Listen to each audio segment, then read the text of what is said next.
Where Innovation Happens, Episode 8, Innovation in St. Louis. I'm Tim Rowe, and you're watching Where Innovation Happens, our podcast exploring the places and spaces where people innovate around the world. Today, I'm in St. Louis, Missouri. St. Louis is one of the great American cities in innovation. It's often known as one of the 3 cities in the world that are strongest in AgTech, but also in many other areas. My company, CIC, was invited to come to St. Louis a little over a decade ago by Washington University in St. Louis, which is a top 5 medical school in the United States and also leads in a number of other fields. We used this opportunity to get to know the city. We built what is the largest innovation center in this part of the Midwest. And with me today is John Land, who is the general manager of CIC St. Louis and a leader in the innovation community in this part of the world. John, I wanted to ask you first, just to introduce our audience who may or may not be familiar with St. Louis, a little bit about the city itself. Why is there a city here in this particular spot in the United States? What is the history of innovation that makes St. Louis famous? And what's happening today? Yeah. St. Louis's geographic position has a lot to do with that. It's positioned on the Mississippi River. I think it's commonly known as the Gateway to the West. You've probably heard that before. You've seen the Gateway Arch. The Mississippi River was the main transportation highway for a long time. This is how you got goods into the middle of the country, right? Absolutely, yeah, and then out of the country from there, too. Before highways, before railroads. Exactly, certainly before airplanes. And so a key strategic area for transportation, and remains that way to this day. The logistics flowing through St. Louis, both by land, air, and sea, are all remarkable. And so St. Louis maintains a really strategic advantage that fostered a lot of the companies that I'm sure you and your listeners would know of. They are some of the biggest companies in their sectors on the planet. Absolutely. Yes. Anheuser-Busch, everyone knows Budweiser. Right. Everyone's probably had a Busch beer. That's right. McDonnell Douglas, Monsanto, it's a global leader in agriculture. A lot of these companies are ones that grew up in St. Louis that called it home. McDonnell Douglas is now part of Boeing Corporation. Correct. Right? And Monsanto is now part of Bayer Corporation. Correct. And so with that history, I know one of the things that people may not know about St. Louis is that there's a lot of wealth here. The families that built those companies are still here. And They invest in the city. It has one of the world's top botanical gardens. Yes. Its art museums are off the charts. And free. And free. Yeah, incredible. And so it's a little bit of a hidden gem. Yes. So what are some of the innovation frontiers? What's happening in the city right now? I know that there's a sector in geospatial technologies that's grown here, but tell us a little bit about St. Louis innovation today. Yeah, so I think you're seeing the next stage of a lot of those origin companies come to light. And so we are seeing advances in AgTech. We are seeing advances in geospatial.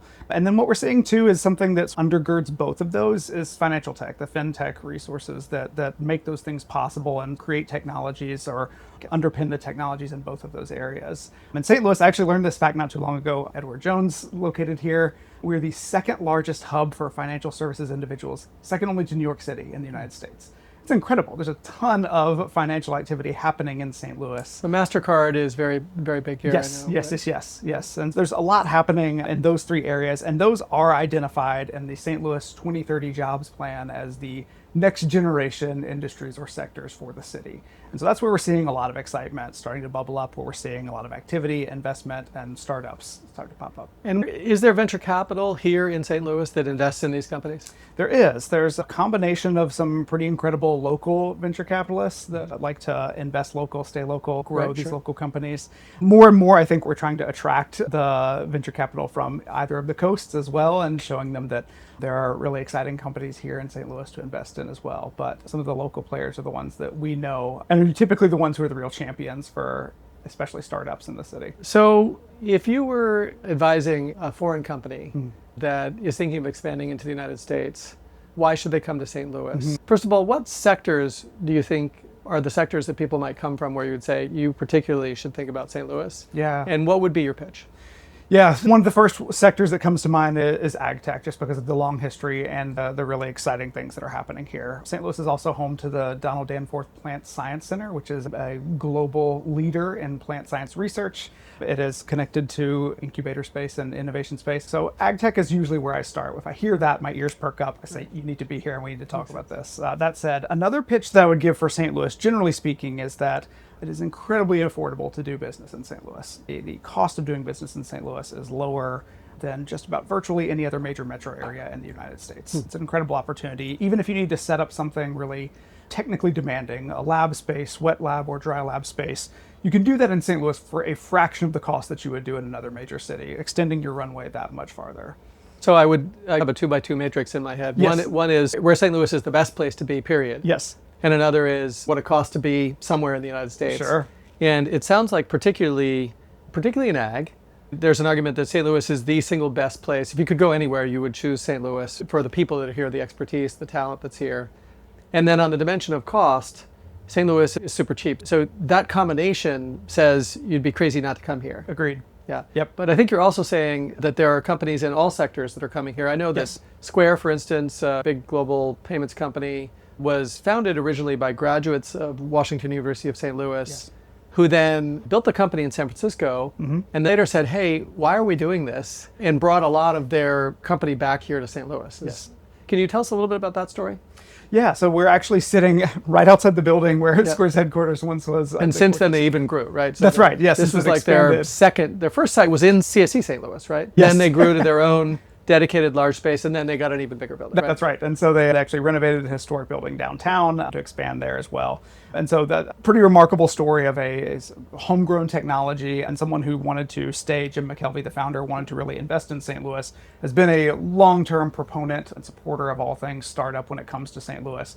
And so Square is a great example, I guess now Block, but they've been a phenomenal sort of like St. Louis success story. And again, lines up with that kind of that fintech potential, I think, that obviously the products that Square/Block makes and has made touches all of these other sectors, but is really sort of foundational technology that is used in a lot of different other applications. So John, we've talked about agriculture, Yes. which has long been a strong vertical here in St. Louis. And we touched on aerospace, which with the McDonnell Douglas presence here and then Boeing here, this has long been an aerospace hub. You mentioned that St. Louis is the second largest hub in finance in the United States. And I imagine any company that wants to have a big presence in the United States in finance, but doesn't want to take on the New York cost base, Exactly. might find this to be attractive. Yes. And obviously Square and then Block, this has been a big base for them for a long time. Yes. But there are a number of other industries that are interesting that St. Louis has the bigger argument that it's the center of than anywhere else. One of those is in this geospatial information area. Can you tell us that story? Yeah, we're seeing a lot of really interesting opportunity in the geospatial technology area, which is really broad, to be clear, but a lot of that was kicked off with a major announcement several years ago now that the NGA, the National Geospatial Intelligence Agency, This is a part of the U.S. federal government. correct, works very closely with the Department of Defense, was making a major investment in St. Louis, building a $1 billion plus compound that would draw all sorts of government contracts, a lot of opportunity there, and therefore attract anyone who is working in that realm, who has geospatial technology, has capabilities, talent, experience in that area. And so that was the initial sort of excitement. Since then, we've started to see a lot of organizations rally around that and try to build St. Louis's capacity to continue to do that work. The Taylor Geospatial Institute, named after the Taylor family, the founders of Enterprise Rental Car, also located in St. Louis, helped to stand up this organization that brought together several different universities in the area to better understand capabilities, to further research, and to learn how I think we can better play in the geospatial area. And we're also continuing to see a number of other companies drawn to that idea that there is strong potential here. Esri, a very large company that does geospatial technologies, has a presence here. And so whether it be geolocation services, defense applications, even AgTech applications of geospatial technology, we're seeing a lot of opportunity for anything under that umbrella. Analyzing crops and That's right, that's those right. sort- Yeah. hydration and all those sorts of things. Yes. So when I think about St. Louis, what comes to mind for me is biotech. And I see everywhere around here, I see biotech activity. The universities here, particularly WashU, are very strong in it. Yes. What's the St. Louis bio story? A lot of that starts with having, as you mentioned earlier, a couple really strong medical schools, not only WashU, but St. Louis University as well.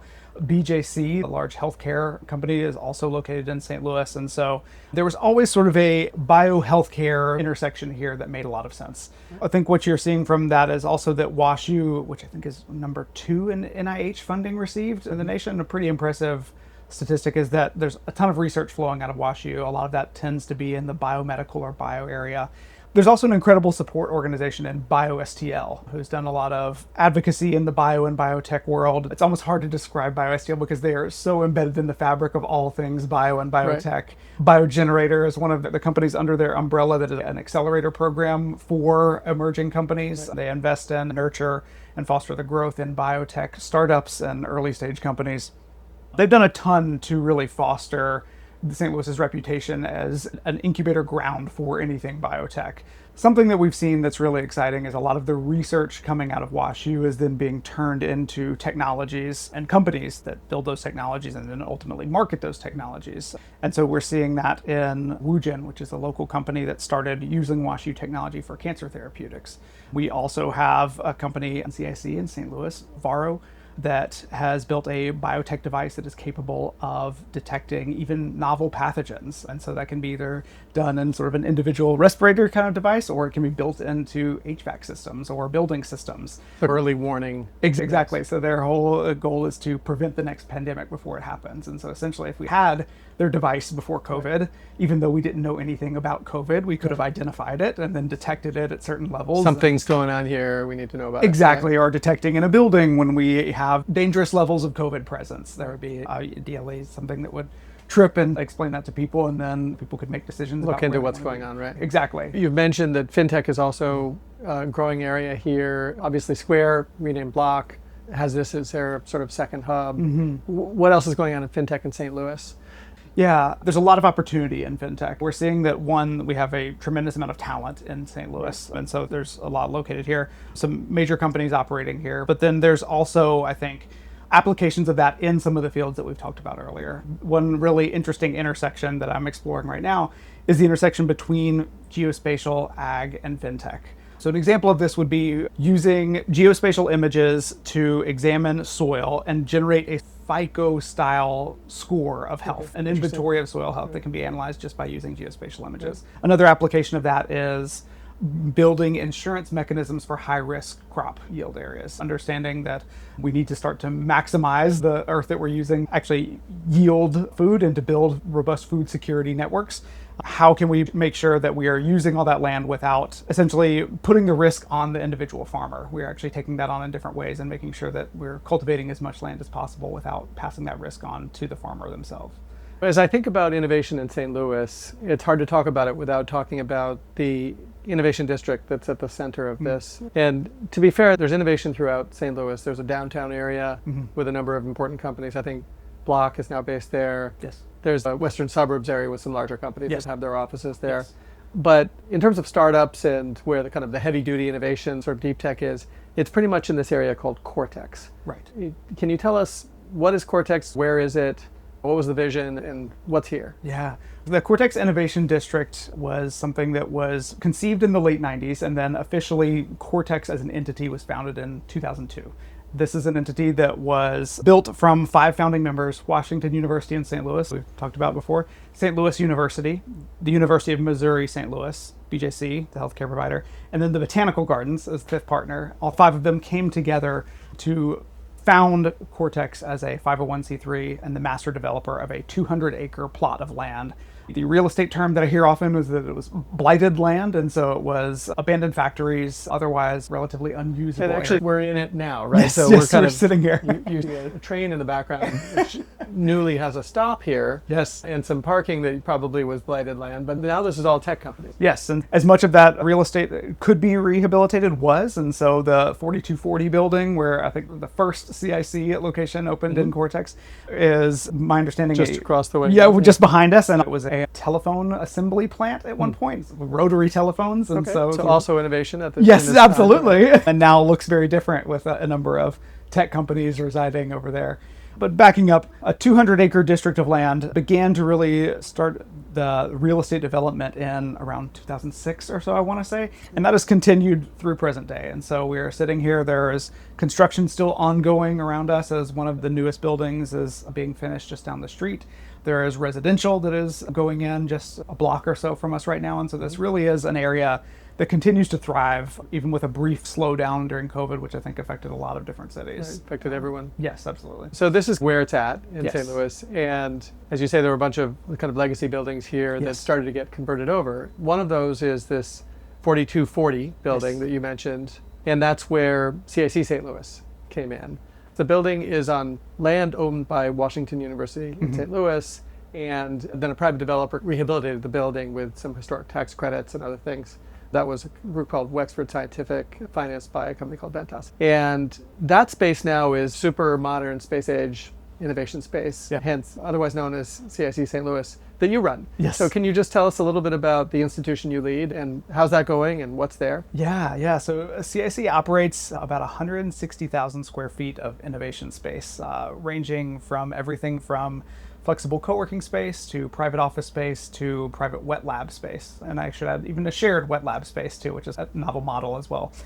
And so we are spread across 3 different buildings in what we refer to as an innovation campus. The idea being that you can flow freely between the 3 buildings and really to any CIC globally. What I would say too about CIC St. Louis is that we've always adopted an industry agnostic framework. And so we know that there are key industry areas in St. Louis that we've discussed here, but we welcome any and all entrepreneurs. And we have had truly just about anything you can imagine under our roofs. And so it's been exciting to see not only the tech startups that someone might picture in an innovation district, but also all the supporting companies that it takes to really bolster the growth of a new company. And so we've had financial accounting firms, we've had lawyers, we've had all of the people that it takes to not only get a company off the ground, but help them be successful long term under our roof. And the idea is that you can come into CIC St. Louis and immediately access that network of not only all the intelligent people building phenomenal things in St. Louis, but all the people who are supporting that work too. You recently just significantly upgraded the laboratory spaces, and I think you did that in partnership with some private sector, some big companies that brought in the latest equipment. Can you just tell us a little bit about that? Yeah, so Thermo Fisher Scientific has been a phenomenal partner to CIC and our labs in particular. They helped us breathe new life into our shared lab offering, which is exactly what it sounds like. It is a rentable by the bench shared wet lab space supported with a vast array of otherwise prohibitively expensive scientific equipment. And so when you think about a bio or biotech startup, there's a lot of work that needs to happen before they can start generating revenue. There's proof of concept work. There are a number of steps before they're actually making the kind of money that would be necessary to buy these sometimes several hundreds of thousands of dollars worth of pieces of equipment. And we have those there supplied generously by sponsors like Thermo Fisher, such that a company can come in, get started immediately. It is plug and play. They can get to their work day one without having to worry about setting up some of the particulars of an often very complex technical lab space. I'm going to cut to some B-roll here. Sure. And just to introduce people to these spaces. CIC started operating our space here in 2014. And as I mentioned earlier, it has this industrial past. It was this telephone manufacturing plant. And so it required these high ceilings, incredibly sturdy floors, and a lot of like natural light in the skylights just to keep the factory well lit. And so we've harnessed those major design elements and kept them. We've kept the natural light, the wide open atriums, these sort of like large floors that have been used to support really large events. And so we've had events of 1,000 people or more in this place ever since we started operating there. Just down the street, the Center for Emerging Technologies building. It's actually 2 buildings combined with a connector on the first floor. This was formerly the Doris Motor Car Company, so another long sort of industrial history in the city. We have again kept some of those elements as well. The event space in this building is called the showroom. To my understanding, it was the original showroom for some of the models that they built. There was an assembly line that started on the 3rd floor and worked its way down to the ground floor where the cars would ultimately be shown and then sold. It connects to a slightly newer building, the lab building. This is where our wet labs are. This is where we see a lot of our biotech and bioscience clients. This is where our shared lab is in partnership with Thermo Fisher and a number of other sponsors. And so that is where we often see some of the true innovators in bio and biotech trying things out. Just about every up and coming biotech company you've probably heard of in St. Louis has been a resident of ours for at least a brief period of time. This building also has a really solidly industrial vibe to it. There's exposed brick, the high beams, a lot of the sort of like relics of the space we've kept as decor items. And so when people self-select into this building, they often do so because it still has that industrial feel to it. And then finally, we have 4220 Duncan, which was the newest of the 3. It opened in around 2018 and completed a plaza that connects both 4240 and 4220. This is around the same time that the metro stop was added, and that actually joins the plaza and provides a point of access for people coming straight in from the airport. You can hop on the metro from the airport, get all the way down to Cortex, pop or out straight here. into downtown, like either direction. Exactly, yes, or keep going into downtown and then beyond into Illinois. And 4220 is a completely different design vibe. It is a new and modern building. It is sleek. The outside has these color changing panels, and then the inside, the theme is color. The hallways are brightly, vibrantly decorated. We really doubled down on local artists, and so every hallway that you turn down, there is local art on the walls. All of the conference rooms are named after paint swatches that they are painted, and so you can navigate by color if you're so able in the building. And so it provides yet another kind of third space. And all of that to say that there is a space and a community for entrepreneurs from just about any background here, whether that be hard, deep tech, working in biotech and biosciences, to someone who's looking for a more social environment that encourages those serendipitous collisions. The 4240 and 4220 buildings really facilitate that. John, you mentioned that in total these facilities are about 160,000 square feet. That's what makes it a little under 15,000 square meters. If this were a country, for most countries in the world, that would make this the largest innovation hub or innovation campus in that country. Oh, wow. And for instance, in Germany, this is a bit bigger than CIC Berlin, which is already the largest innovation hub in Germany. Oh, that's great. In the United States, I'm just thinking out loud here, in the United States, I can't think of another innovation hub this big really anywhere but in the coasts. I think this is the largest innovation hub in the center of the United States. It seems like a fair statement. Yes. And it's really exciting that we have that kind of resource here in St. Louis. What this means is that if you are an entrepreneur thinking about this part of the world, perhaps people should come talk to you. I think that's exactly what you should advise them to do, yes. So John, I know that you yourself are someone who moved here from another part of the country. You were originally from Alabama. That's right, that's right. And so what brought you to St. Louis, and you're still here? Yes, so I moved to St. Louis sight unseen about 13 years ago and really just fell in love with what I found here. I think like so many people, you just don't know what's going on here, that we have the largest innovation district in the Midwest, things like that. St. Louis has so much going for it that I feel like I really found a hidden gem of a city, and that has been what's kept me here ever since. It's an exciting story and an exciting city. I'm so glad to be here. John, thank you for joining us today on Where Innovation Happens. Thanks for having me.